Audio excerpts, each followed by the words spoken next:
Hi everyone, this is my September reading wrap-up.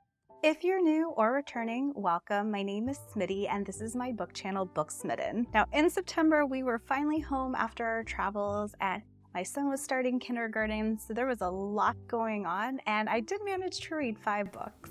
So let's get into it. Now this month I actually finished 2 books on the topic of menstruation, which I got really interested in after doing a ton of research for a video we did on my archaeology channel about the hidden archaeology of menstruation. First up is Blood, the Science, Medicine, and Mythology of Menstruation by Jen Gunter. This book goes into what we do and don't know about menstruation, as well as medical history, cultural myths, and stigmas around periods in general. Now, I discovered Dr. Jen Gunter's work right after we published our first video on menstruation, and I was immediately hooked onto her Instagram account, and then I learned she published this book earlier this year. I learned so much about menstruation that I didn't know, and it was told in such an accessible way. Now, I listened to this as an audiobook, and Jen Gunter narrated this herself, and she did an excellent job.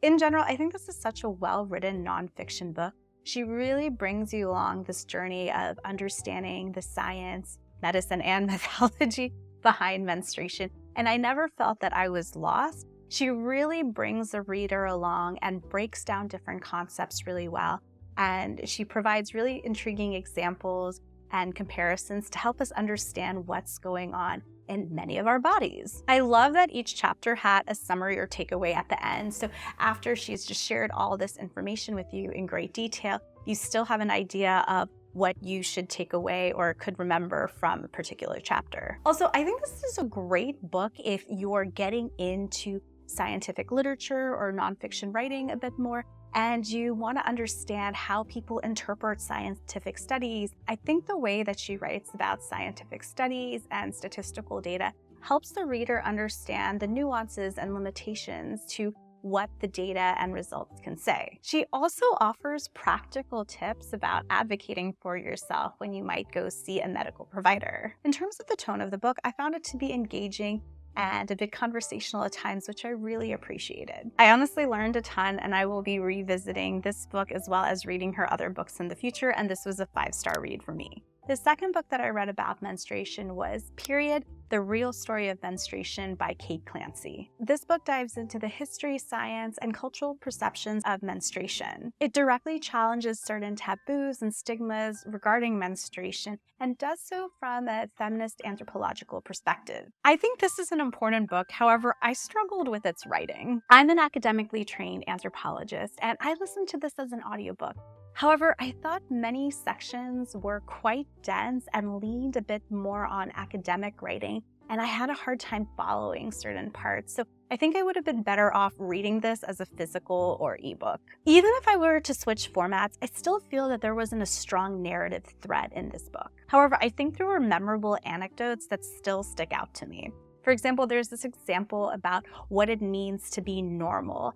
And Kate Clancy brings in this example of Norma and Norman, which were these sculptures created in the 1940s at the American Museum of Natural History, and basically the history behind the data in creating those statues. For me, my favorite part of the book was the last chapter, in which she details and imagines what her ideal period future would look like. The most powerful part of this chapter was when she talked about the role of fiction, especially science fiction, in thinking of these speculative futures. The epilogue was also important to me as a reader because there she detailed what she wanted people to take away from this work.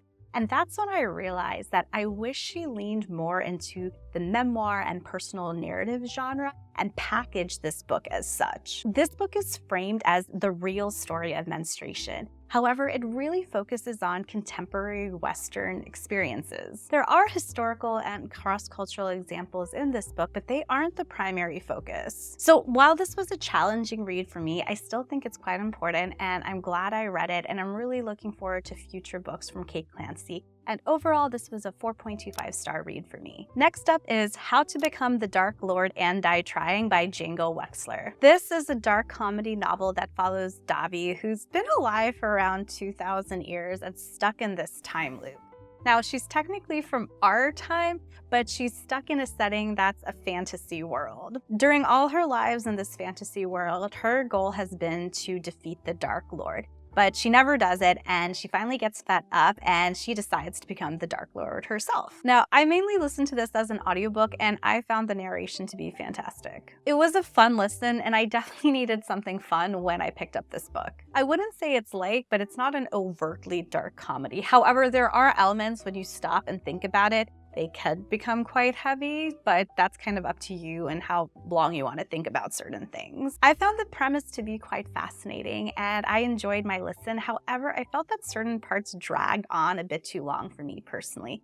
This honestly could have been a shorter book in my opinion. Davi is an intriguing main character and I really did enjoy her. However, she didn't feel fully fleshed out to me and I can't put my finger on why. I love that she was entertaining and messy, but there was something about her characterization and some of her actions that was just off for me.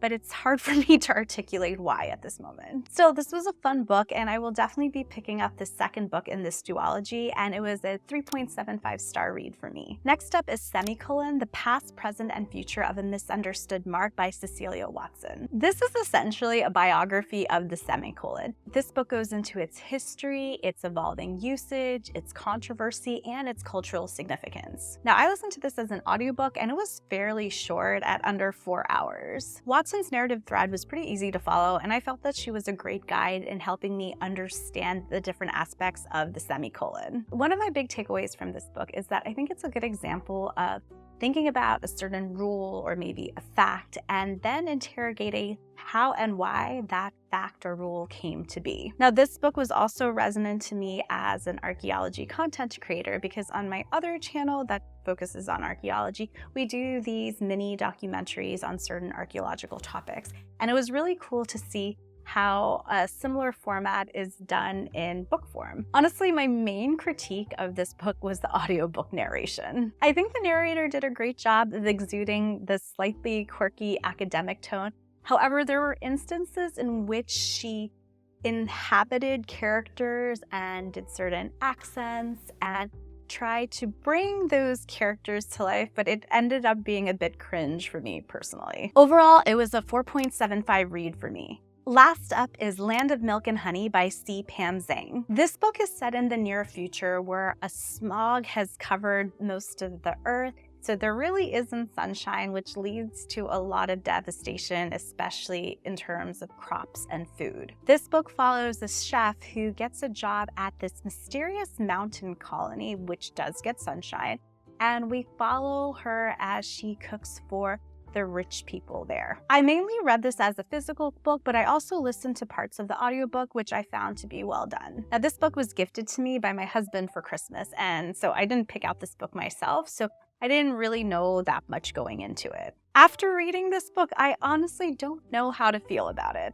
I think the premise is intriguing, and there are parts of her writing style that are absolutely captivating. There were some mysteries in the book, but they kind of dragged on. The characterization honestly made me think. Initially, the employer and his daughter at this mysterious colony didn't feel fully developed, but upon further reflection, I think there's a reason why. The employer feels like a caricature of a new money-rich guy, and I think that was intentional and played into the author's commentary on social class and access. The employer's daughter is much more complex, and you feel like you don't fully understand her even after you've finished reading the book, but I think that's also intentional. Now, this is also one of those books where the last bit feels like a completely different book than most of the book, but that didn't bother me. Now, this is not a super long book, but it did take me some time to read.